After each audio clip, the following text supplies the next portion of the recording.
Hello and welcome to episode 9 of the Dub Diaries. Before we start, I would like to ask you, if you haven't already, please hit the subscribe button. Your support means the world to us. If you want to be in with a chance to win a free Dub Pistols t-shirt, then make sure you leave a comment and the winner will be announced, as always, in the next show. Anyway, on with this episode. In this episode, we head down to Brighton to St Anne's Wells Gardens Festival to help raise money for charity for the homeless. It's an absolutely epic episode. We catch up with the mighty Omar. We catch up with an old tour manager, our old management, and a few friends who've got some absolutely hilarious tales about the early days of the Dub Pistols. So sit back, enjoy the episode, and see you in the chat room. Thanks, bye. Well, I know we're gonna start playing tunes, see? So when I die, I'm beginning to. I want to bring down some artists, but before we do so, we'll flick down some tunes, see?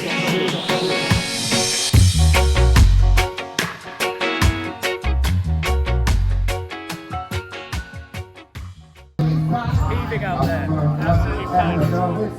Omar live on stage. Others can't have. Tell me what? There's nothing. There's nothing like, no, nothing like this. There's nothing. Something like, no, nothing like this. There's nothing. Ladies and gentlemen, it's brilliant to have on the Dub Diaries. Omar, how are you, mate? I'm alright, mate. Not too bad. Just Big come love. on stage, so yeah.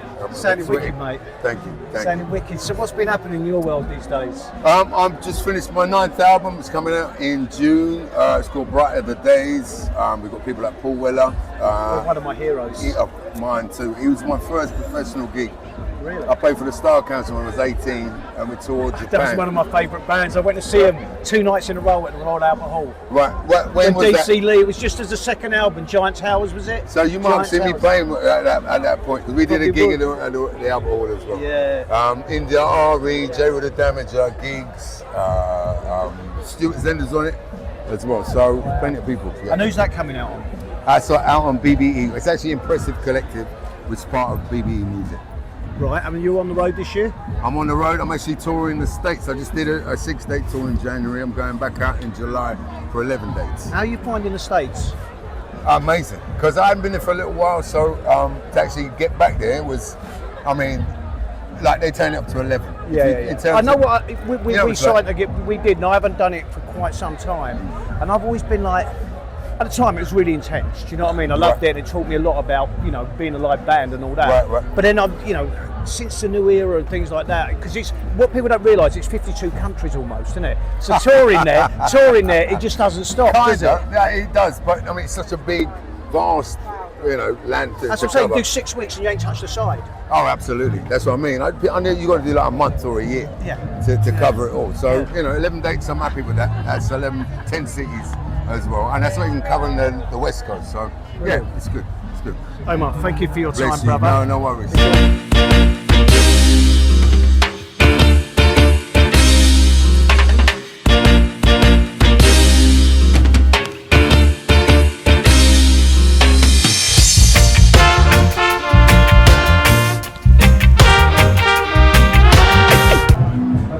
Okay, so we've arrived in St Anne's Wells Gardens, Brighton, and we are here. Actually, Hove, actually.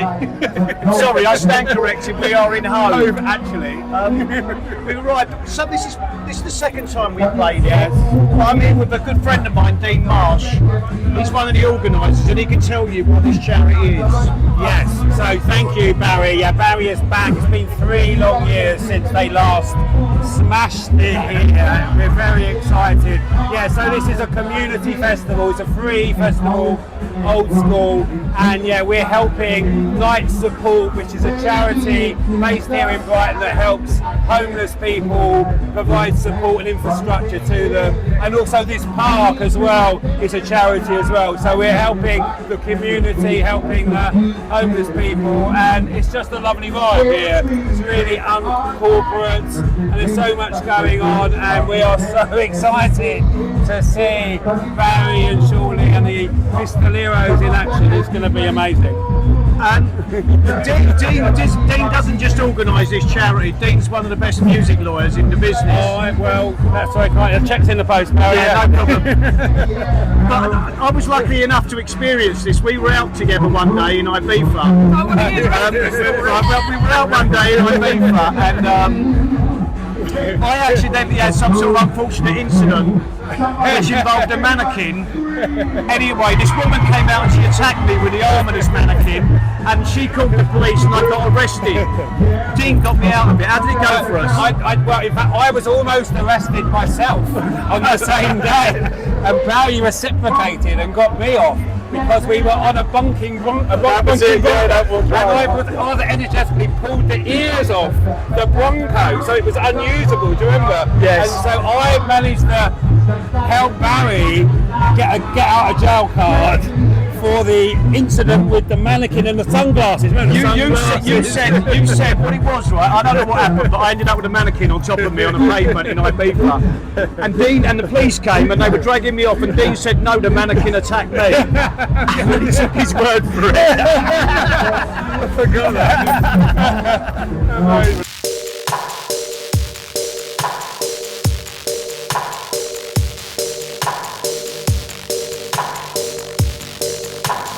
It's been an incredible day, like so far. We've only been here a couple of hours, but the amount of people I've run into in Brighton is absolutely incredible. But the man sitting next to me right now is my brother, my little brother. And he used to live with me back in the debauch days. We used to live in a house in Ilbert Street, and Spider was there through the dark times. They were good times, but dark times, right? It was 5 years of chaos, I think, really. I remember one thing we did. We lived together for 5 years, and we decided one year to stay in for a night to see what staying in was like, and we absolutely hated it, didn't we? No, do you remember we watched EastEnders and we vowed we would never do it? Yeah. We actually stayed in one night out of 362 days. But even on our first night, so we moved in, and we have a good friend who was an ex-girlfriend of mine, but she was our friend then, and she was the one who actually got us to move the house. See, I didn't know Simon, but she got us to rent the house. So we rented the house, and it's Ilbert Street, West London, and we thought we'd moved into the hood.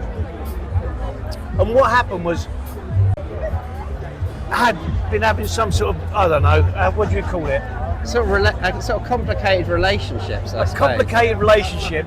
So the person that she was having a complicated relationship with, this is our first night in our house.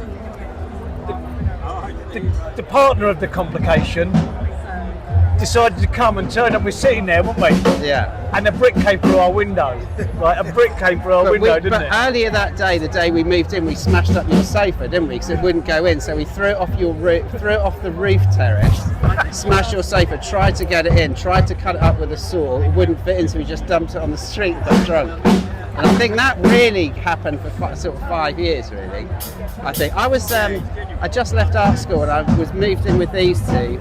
And it was like, just everything went south for a long time. It's funny though. It was incredible. Do you remember the sticky kitchen? Our kitchen was vile. And it was also, we used to make music videos for Barry and just drink, really.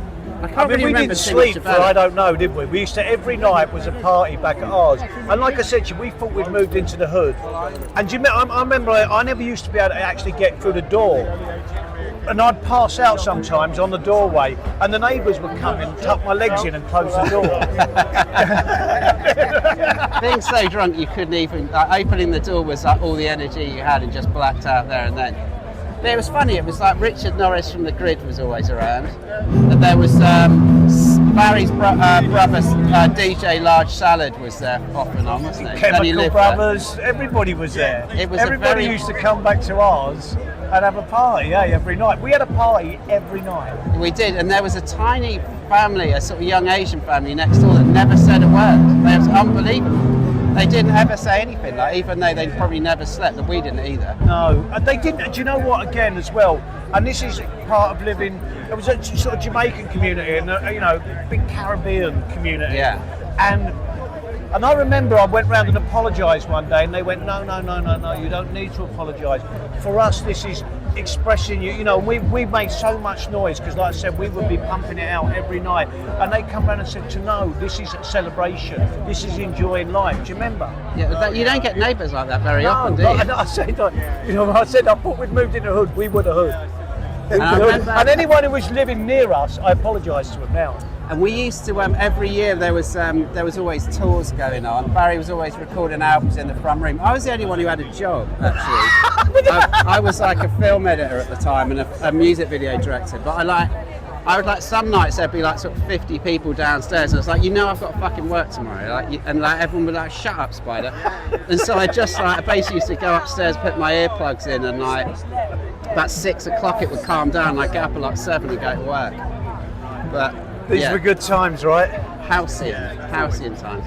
But it was funny, really. I wish I had more stories, but I can't really remember it. Well, that's because we can't remember anything. It was caning. I remember. Do you remember just be piles of mountains of boutros on the table? It was crazy. I remember just coming downstairs one day on a Sunday morning. No, maybe it's like EastEnders omnibus, so maybe it's 2 o'clock. There's about 8 people getting wasted in the front room that I didn't know. It was like easy. So that's like that every day. And quite often people would go, who the fuck are you? It's like, oh, I live here. It's like, oh, right. It's just like that. It's so mental. Do you remember that girl who came and threw a petrol bomb from our window? Yeah, there was a lot of that. Well, I think when we sort of kept the Glazers in West London quite busy, really. So everyone was always putting in our windows. Minibus when we were on a New Year's Eve tour. So look, before we were rudely interrupted with a guy playing a guitar, we were trying to talk about the time Tuck Shop Steve. Yeah, Tuck Shop Steve. And he'd gone to Thailand, and Barry's brother Salad was living in the flat. But I think he left the gas on, and basically there was a big fire.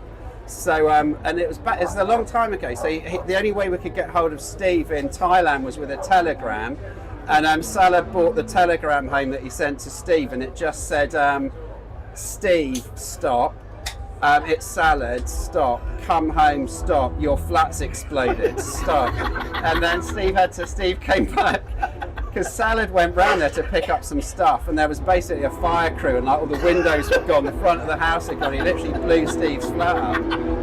And yeah, that was one story. That's probably the only one I can remember. Right? You had another one after that. Yeah, we went on. There was Barry, you were doing a DJ thing on New Year's Eve, and there was I think 6 venues around the country, or 5 or something, I don't know.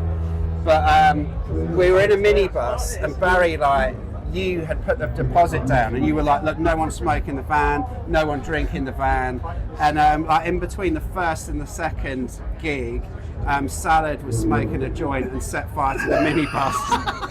So we were driving around in this smoking minibus, and it was something was going on that New Year, because there was every venue we went to. It was Millennium. Yeah, and every venue was empty, and we were just going around in this van. Barry was super fucked off because he'd obviously lost £1,000 because his brother set fire to the minivan. And I didn't get paid for any of the gigs because no one turned up because it's Millennium. Yeah, so we just went back to ours, and it was I think it was because every night we had a party around ours, but that night particularly, that party was dreadful. So everyone was just sitting there so disappointed, just miserable. That was our millennium. That was a millennium, wasn't it? We were housemates for a long time, and he suffered big time. Yeah, like I said, I didn't sleep for 5 years. I had to move out in the end, so I just wanted to go to sleep somewhere. After 5 years, you decided you to go to bed. I was getting near 30, and I was like, I just need to sleep at some point. So so we moved out, but yeah, good times, great times. Brilliant.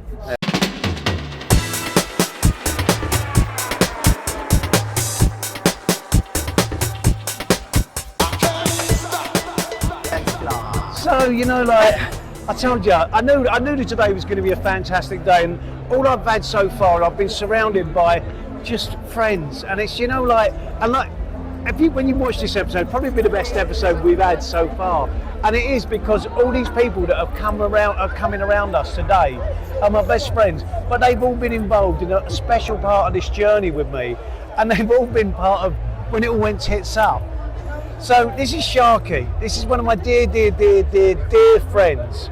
And when she wasn't dancing with the Prodigy, an original official member, start-up member of the Prodigy.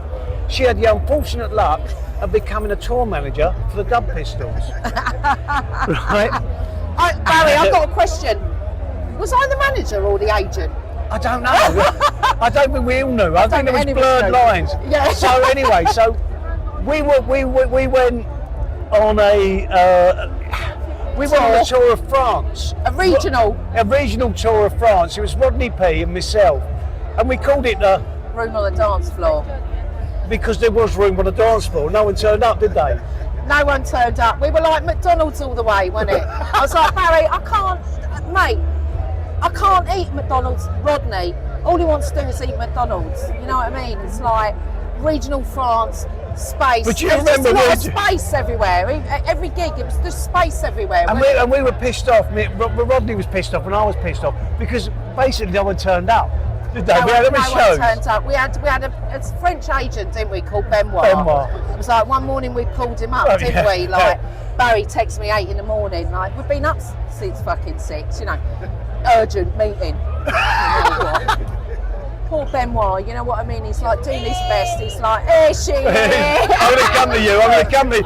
And like I said to you, it's just all I am surrounded by is fucking people I love. I'm going to get to you in a minute because she was 20% of the blame. So I'm talking about a tour manager. This girl used to manage me, unfortunately. Hold on. I'm just talking about a room on the dance floor tour. Oh yeah! It was about 6 dates in regional France. Unfortunate nights no one came to. We did do Paris though. Did we do Paris? We did Paris. We did, and I think a couple of hundred people turned up. That was And we pulled it out the bag, didn't we? Like, I kept my job because a couple of hundred people. No, turned but up in do Paris, you remember when we called Benoit? We told him we got urgent meeting. 8:30 in Barry. We need a meeting. We need to pull him up. I'm like, well, what are we pulling him up about, Barry? He goes, well, I don't know, we just need to pull him up. No one's turned up, we need to pull him up. I'm like, all right, Benoit. Someone else, because you know when you're unpopular, it's someone else's fault. Someone else's fault. You've got to blame someone. And it ain't me and it ain't you, is it, babe? You know what I mean? Someone's got Just to get... doing our best, didn't we, Bal? That's all we want. What do we want? Respect. We just want a bit of respect. So this is what happened. We were on the tour, no one turned up, we kicked off, but she stood with us and she was just like, I don't know what to do. Mental. It's absolutely fucking brilliant. I love this guy. The stories are just like, honestly, I don't even get me started. This is just the start of it, isn't it, Bal? I wish it was, babe. Just the beginning. This is only the beginning. If only I could start all over again. Respect. Respect. That's all we want. Hello, darling. Sorry, I'm a bit falling downhill. I'm off. I've got to get When you know it's a Dub Pistols. Yeah. The Pistolero them is back again. Woo! Run the rhythm.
listen, if you go buy he sells t-shirts on the seashore, and I really appreciate it. Thank you for the Dub Pistols. Thanks, Dino.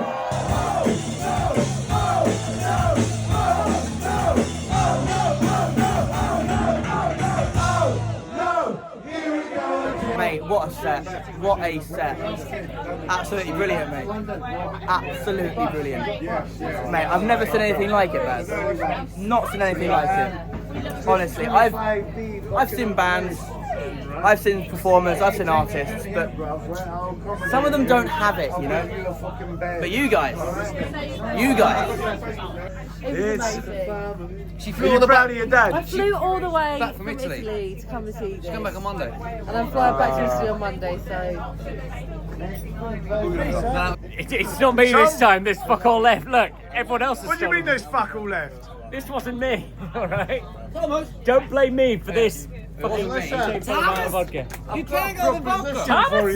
Thomas, Get out that vodka. Oh man, you can't drink all that vodka. Who stole the vodka? Tom. Thomas. Sorry, boy. We just had the wickedest time.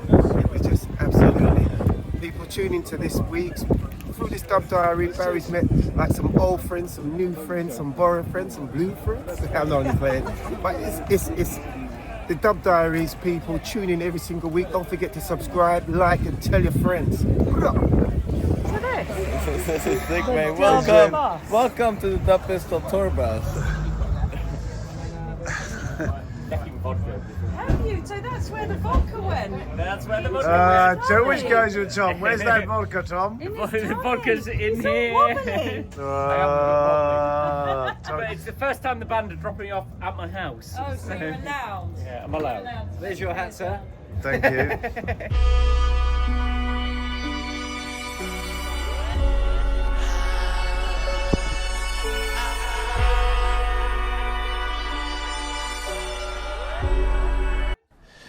So the Grand Hotel in Brighton is exactly that. It is really, really, really grand. It's amazing, amazing building, and it's so good to be back on the coast again. It really has brought the festival season has started. I'm over the moon. St Anne's Wells did not disappoint. It was so good to see everyone, Sharky, Bobbers, Lisa Rand, Dean Marsh, Carl Loeb and Steve Mack. The list just goes on and on and on. The show was absolutely off the chain. I think we're staying at the Grand today, but to be honest, we got in about 6 o'clock this morning, so it doesn't feel like we stayed in the hotel, and I'm hanging, but I'm hanging in a good way, and I had the best night.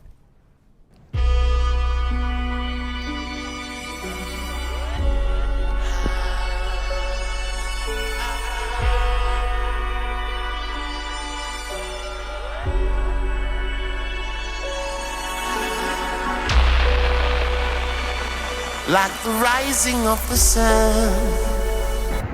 I was properly hanging this morning, really hanging, and then you come outside, once again we're back on the coast, and you see a view like that, and you just think everything is all right. What a way to start the day. Like the rising of the sun.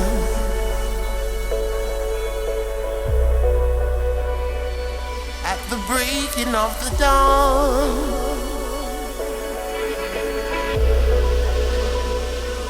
So that's it.